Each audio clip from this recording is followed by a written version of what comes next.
eu quero aportar nesses fundos aqui para uma carteira previdenciária e eu vou comprar a preços bons, quando ele tiver caro eu compro outro. Beleza, tá tudo certo também.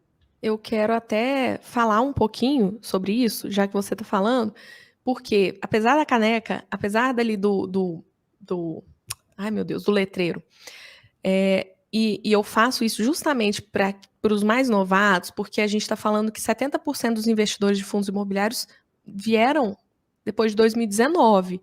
E é muita gente nova. E a maioria, infelizmente, não busca conhecimento. A maioria fica no mesmo, fica tentando apostar ao invés de investir. Então, isso é complicado. Mas eu quero falar como eu invisto, tá? Porque você falou, e eu falei, né, de fundo de papel e FOF. Fundo de papel e FOF, igual o IRDM, se chegar de novo a 150, eu vendo, tá?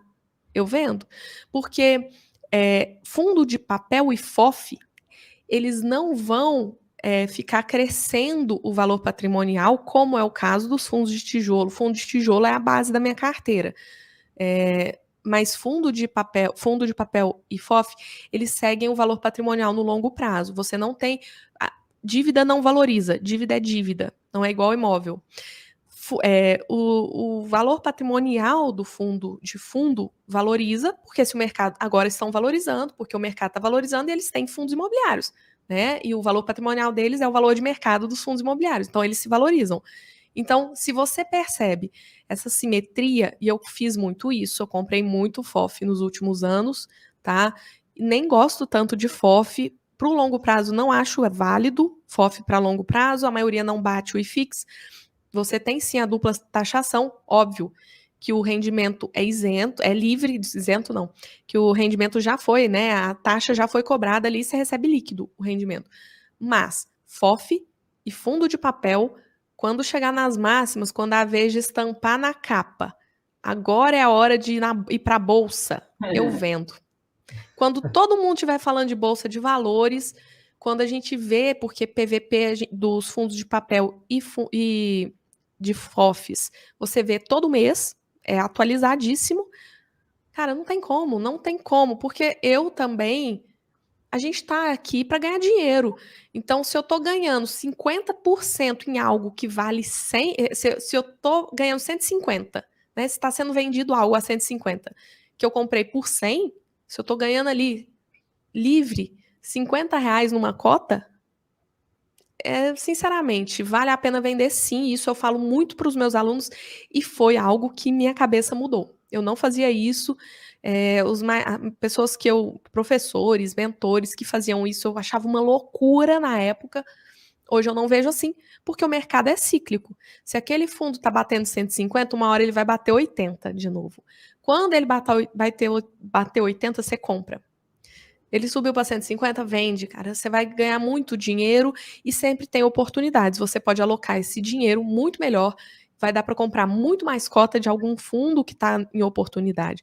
Então, eu mudei, tá? Isso foi ao longo dos anos e vendo o mercado acontecer, investindo nas máximas, investindo nas mínimas e sabendo que o mercado é cíclico e que vai voltar a acontecer.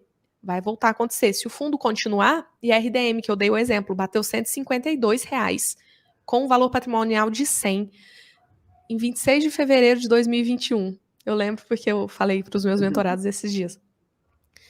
Agora, o fundo, eu nem vi o preço por esses dias, mas tá o quê? 84, uma coisa assim? 85. Tá 85, óbvio. Tem que ver o valor patrimonial dele e tal. Mas, sinceramente, se eu comprei ele a 74, como estava 70 há pouco tempo, e se ele bater 150 de novo, nem precisa bater 150, se bater 130, já tá valendo demais. Você ganha R$ 50 numa cota. É dinheiro pro bolso. Lógico, paga imposto de renda, tá, pessoal? No ganho de capital. Sim. Mas é isso. O meu foco principal é renda, o meu foco principal é acumular patrimônio, mas alguns segmentos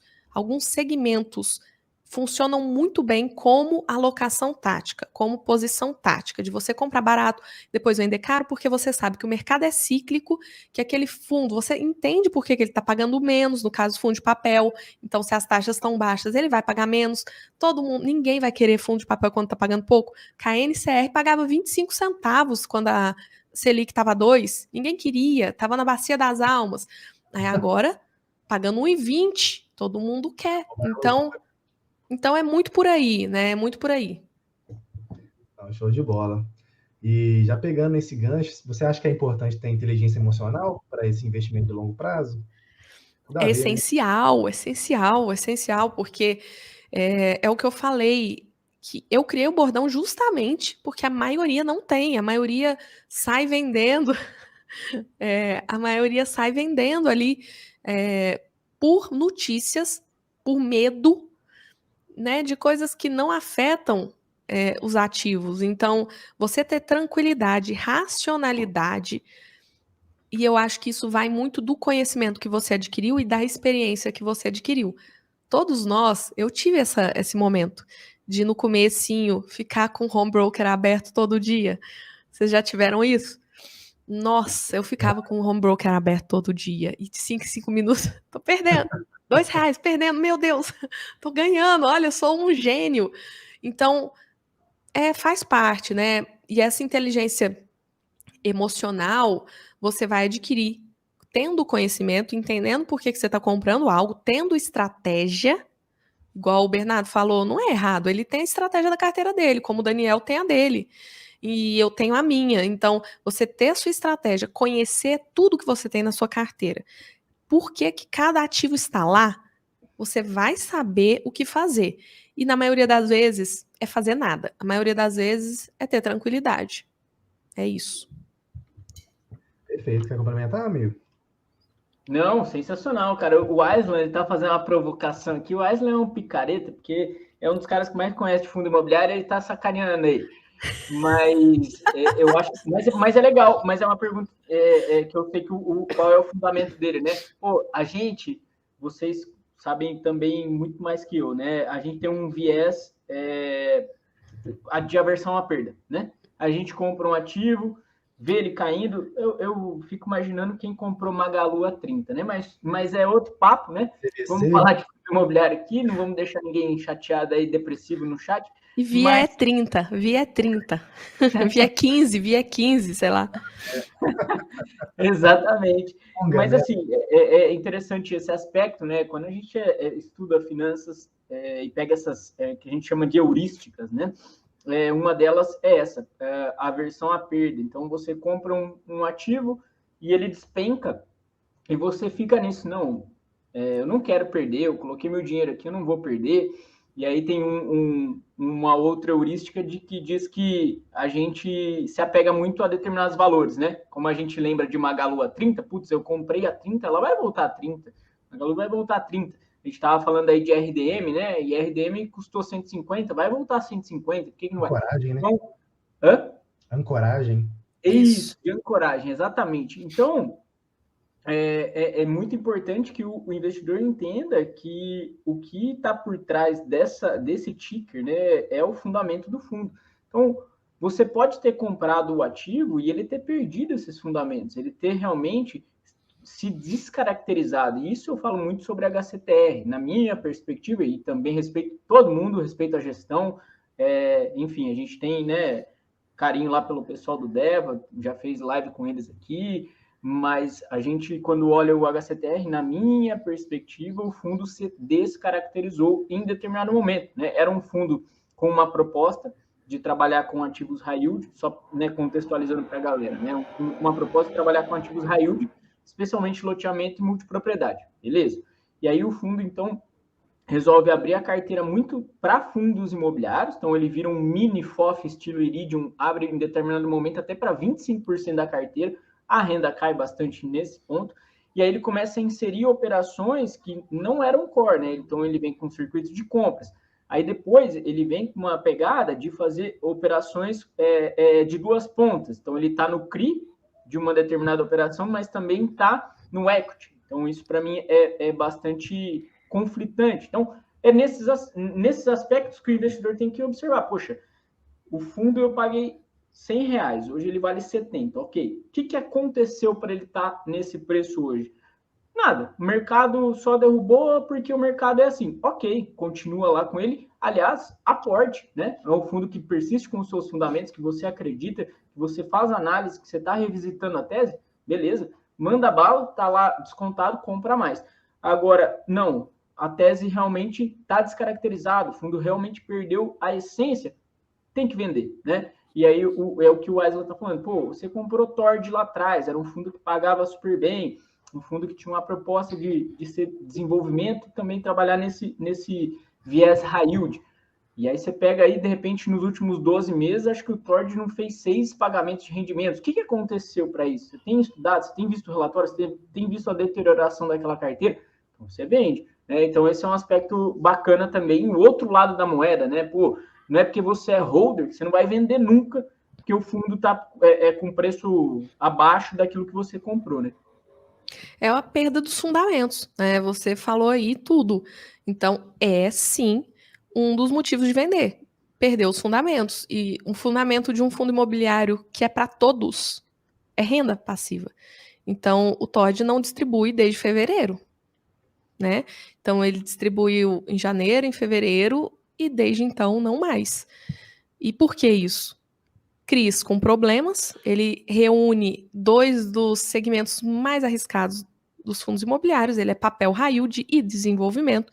O desenvolvimento, 60% é não performado, então não está dando dinheiro para o fundo, ele tem que terminar as obras.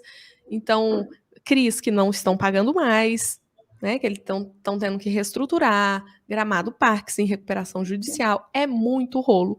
É muita confusão. Lógico que essas pessoas que compraram, e me desculpe, Aslan, mas é verdade, comprou não pelo fundamento, comprou pelo dividend yield. E esse é um dos maiores erros. Um dos maiores erros do investidor de fundos imobiliários. Porque se tem mais dividendos, não tem como fugir. Dividend yield alto é alto risco. Não existe almoço grátis no mercado nesse sentido. Se um fundo imobiliário paga muito, alguma coisa tem. Então, você tem que analisar, você tem que entender o que está acontecendo. Então, o Tord é o mais... Eu já gravei vídeo, já falei que era o mais arriscado da Bolsa. O pessoal me bateu muito porque eu falei mal do Tord lá atrás e gravei um Reels e falei que os investidores eram gananciosos. Desculpa, Aslan, mas é verdade. E muita gente me bateu na época. Eu entrei sabendo, eu sabia. E mesmo assim, eu não sou ganancioso, eu não entrei sem saber os riscos, porque eu meio que generalizei, porque a gente fala para alertar as pessoas. É para alertar, não é para tripudiar, não é isso. Então, na época, eu gravei o vídeo, o pessoal bateu muito na época, e eu estava falando dos riscos do Tord, e que ele não ia continuar pagando muito, porque se você lesse a DRE do fundo, você veria.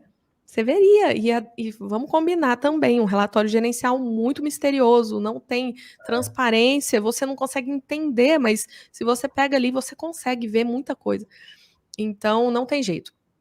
Um dos fatores para a venda de cota de fundos imobiliários é perda de fundamento. Se um fundo imobiliário não está pagando renda para você, você vai comprar para quê? Porque vai valorizar a cota, porque eu vou ganhar. Tem fundo que paga dividendo e que está barato. Você pode ganhar nas duas frentes, na valorização e na renda.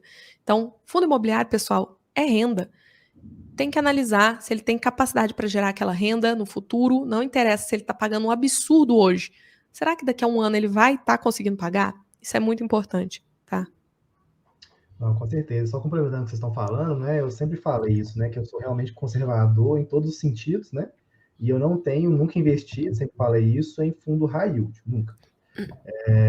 E nunca vendo, nunca invisto em fundo high yield, mineiro raiz mesmo, assim, né? Mas mineiro desconfiado, mineiro é desconfiado. O Dani, a lista de gestoras dele acaba no K, né? Ele começa na Credit Suisse e acaba na Kinea.